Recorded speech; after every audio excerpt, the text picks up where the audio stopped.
Maligayang bati sa kanyang ika-66 na kaarawan ang ating pong President Ferdinand Marcos Jr. And alam po ninyo, palagi po namin kayong pinapanalangin. Ano po, everyday. Kailangan ipanalangin yon sa kayo po. Yun naman po yung sinasabi sa Bible na dapat ang ating pinuno ay dapat ipinapanalangin. At hindi lamang po yun, basta ho talagang tinatanong namin ang Lord, paano po kami mananalangin? Ano po? At ito po yung sinabi niya kanina, September 13. Na anak, nais kong iyong patuloy na dalhin sa panalangin ang inyong bansang patuloy na ginagawa ng hindi mabuti ng China. Nais kong patuloy ninyo samahan sa panalangin ang inyong Pangulong Ferdinand Marcos Jr. upang kanyang maalaman ang dapat niyang gawin upang harapin ang Chinang patuloy na nanggigipit sa inyo. Nais kong patuloy na siya ay manindigang ang Pilipinas ay tayuan ang soberenya nito. Huwag siyang matakot sapagkat ako ay sumasa kanya. So, President Marcos, dapat po ay patuloy na manalangin po kayo sa Panginoon at sasamahan po namin kayo sa panalangin. Kailangan daw po talagang tayuan natin na yung mga teritoryo natin ay atin.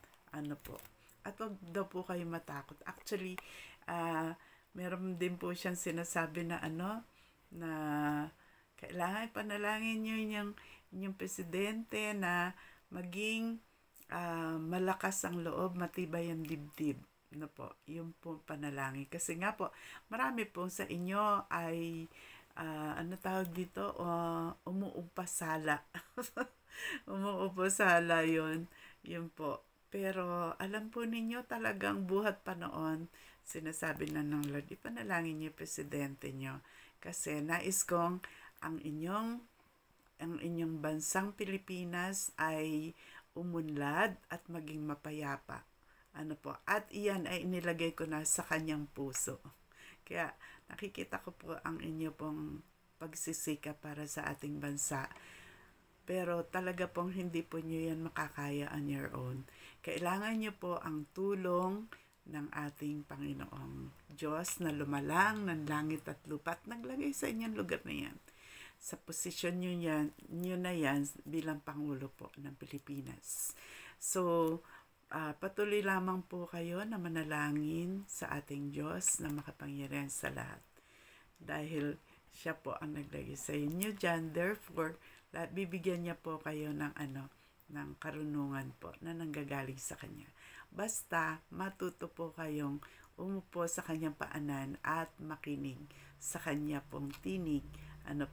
Nabatay naman po yan sa sa Kanyang mga salita. So, ayun po.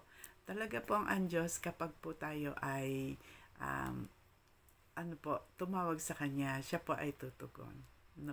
Sabi niya sa Jeremiah 33:3, call to me and I will answer you and I will show you great and hidden things which you have not known.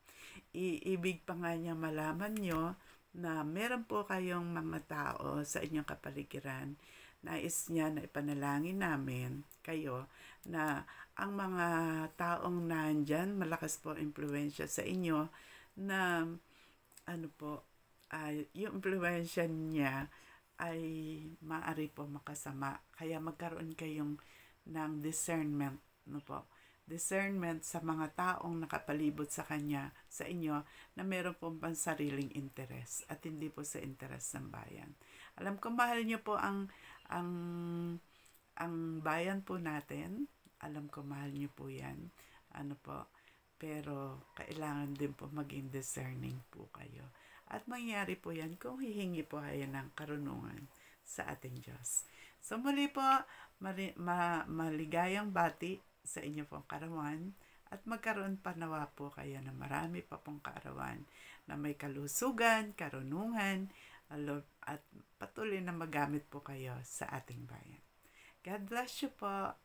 our President, beloved President Ferdinand Marcos Jr. God bless po.